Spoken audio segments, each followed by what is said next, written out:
हरियाणा विधानसभा में चल रहे सत्र के दौरान एक प्रश्न का उत्तर देते हुए राज्य के कृषि मंत्री जयप्रकाश दलाल ने कहा कि खरीफ सीजन 2020 से लेकर साल 2021 के दौरान कीट और बेमौसम बारिश से हुए नुकसान के कारण किसानों को लगभग 2 करोड़ रुपए की रकम बीमा क्लेम के रूप में दे दी गई है।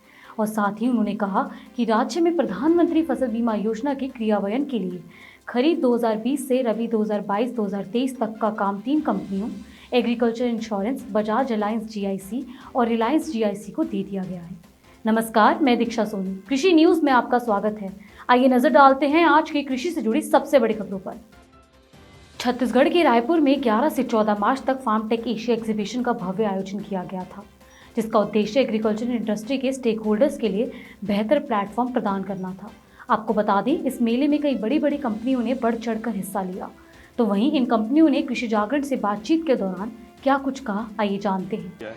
ये नॉन वन फैब्रिक है, इसमें आपको सब्जी भाजी की खेती करनी है और उसके बाद फ्रूटिंग में अनार है, केले है, पपीता है, ऐसे ही इसमें खेती होती है। सब्जी भाजी में अगर आप जाते हैं, मिर्च है, कैप्सिकम है, उसके बाद टमाटर है, ये सारी जो क्रॉप्स है आप लो टनल में ले सकते हैं। लो टनल आपको 40 से 45 दिन तक रखना है, उसमें कोई पेस्टिसाइड नहीं का आपको छिड़कना पड़ेगा। उसके बाद कोई वायरस अंदर नहीं आएगा। लो टनल का फ़ायदा ये होगा कि दुबकाले में आपको बचाएगा। उसके बाद ओस या ठंड के समय में जो वेजिटेटिव ग्रोथ नहीं होती है, वो ग्रो कवर में आपको 100% अच्छी मिलेगी। उसके बाद आप फ्रूट कवर भी कर सकते हैं, जैसे अनार का फ्रूट है, इसमें अनार का फ्रूट अपन कवर कर सकते हैं, पूरा प्लांट अपन कवर कर सकते हैं। यहाँ पे दिखा है पूरा प्लांट। टेक्नोलॉजी किसानों को हम बताए और उनको इसका फ़ायदा कैसे हो सकता है, इसके बारे में सही जानकारी दें। अब होता क्या है कि हमारा किसान भाई जो है वो दोस्त क्या करता है, पानी देना पड़ता है उसको पौधों में। हर फसल को अपने अपने शेड्यूल के हिसाब से उसको पानी देने का एक शेड्यूल बनाए, लेकिन उसको ये पानी जो है उससे मतलब क्या होता है कि वो ज़मीन को गीलापन बनाए रखे ज़मीन के अंदर एक पर्टिकुलर अंतराल के लिए। ये ज़रूरी होता है कि जब वो पानी दे, लेकिन अगर वो किसी तरह से वो गीलापन ज़मीन का अगर मेंटेन ना हुआ तो उसे बार बार वो पानी देना पड़ता है। अब ऐसा क्यों होता है? क्योंकि हार्ड वाटर की वजह से होता क्या है, पानी की जो ज़मीन की जो ऊपरी परत है ना वो मोटी हो जाती है, उसके ऊपर सॉल्ट की एक लेयर ऐसी बनती है जिससे पानी जो है नीचे पर्कुलेट नहीं होता अच्छी तरह से, और किसान जो दवाइयाँ या न्यूट्रिशन अपने पौधे फसल को देना चाहता है वो तक ठीक से नहीं पहुंचता। तो ये जो अलग अलग भाव उसे मिल रहे हैं उसकी वजह क्या है, उन पौधों को मिले हुए अलग अलग न्यूट्रिशन है। उसने दिया तो सारे फसल को एक साथ था, लेकिन उनको अलग अलग मिला। अब न्यूट्रिशन ठीक से नहीं मिलेगा, फसल गीली नहीं होगी, तो रूट्स अच्छे नहीं बढ़ते, उसके पत्ते अच्छे नहीं बढ़ेंगे, फिर आगे फूल जो है वो अच्छे नहीं आएंगे और उसके वजह से फल भी अच्छा नहीं आता। चौधरी चरण सिंह हरियाणा कृषि विश्वविद्यालय हिसार हरियाणा में 15 से 16 मार्च 2022 तक प्राकृतिक खेती विषय पर कृषि मेला खरीफ का आयोजन किया जा रहा है, जिसका उद्देश्य किसानों को प्राकृतिक खेती के विभिन्न पहलुओं पर विश्वविद्यालय के विशेषज्ञों को आकर्षित करने के लिए एक मंच प्रदान करना है।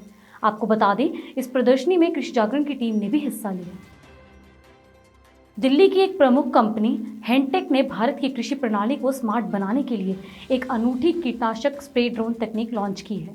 दरअसल पूसा कृषि प्रदर्शनी में भाग लेते हुए प्रबंध निर्देशक नितिन शर्मा ने किसानों और कृषि श्रोताओं के समूह के साथ बातचीत करते हुए कहा कि फसल क्षति नियंत्रण, जल शेड विश्लेषण, फसल स्वास्थ्य निगरानी आदि हमारा प्रमुख उद्देश्य है।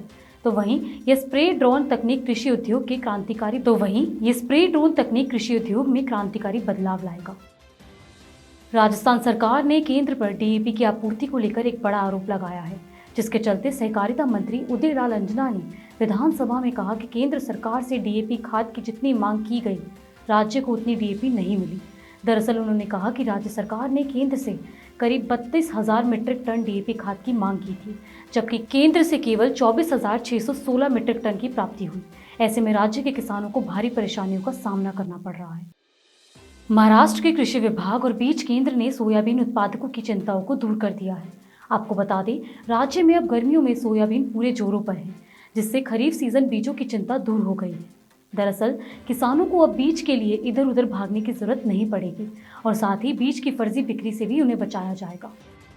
मध्य प्रदेश विधानसभा में मुख्यमंत्री शिवराज सिंह चौहान ने राज्यपाल के अभिभाषण पर अपने बयान में ऐलान कर कहा कि राज्य में अब डिफॉल्टर किसानों के कर्ज का ब्याज सरकार चुकाएगी। और साथ ही उन्होंने कर्ज माफी के नुकसान और किसानों को लेकर वर्तमान सरकार के बीते 2 साल के कामों का लेखा जोखा पेश करते हुए कहा कि कांग्रेस की सरकार ने अपना वादा पूरा नहीं किया, यही कारण है कि किसान डिफॉल्टर हो गए हैं।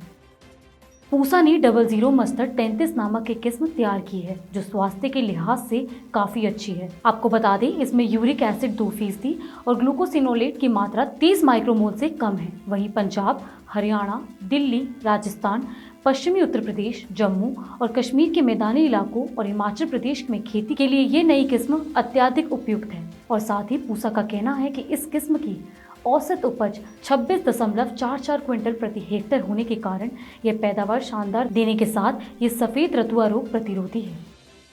अगले 24 घंटों के दौरान अंडमान और निकोबार द्वीप समूह के कुछ हिस्सों में हल्की बारिश होने की संभावना है। वहीं कच्छ के कुछ हिस्सों, महाराष्ट्र और पश्चिमी राजस्थान के अलग अलग हिस्सों में लू की स्थिति बने रहने के आसार हैं। अगर बात करें गुजरात क्षेत्र के तटीय क्षेत्रों की, तो वहाँ के अलग अलग हिस्सों में हीट वेव की संभावना है। फिलहाल बस इतना ही। ऐसी ही कृषि से जुड़ी खबरों के लिए देखते रहिए कृषि जागरण। धन्यवाद।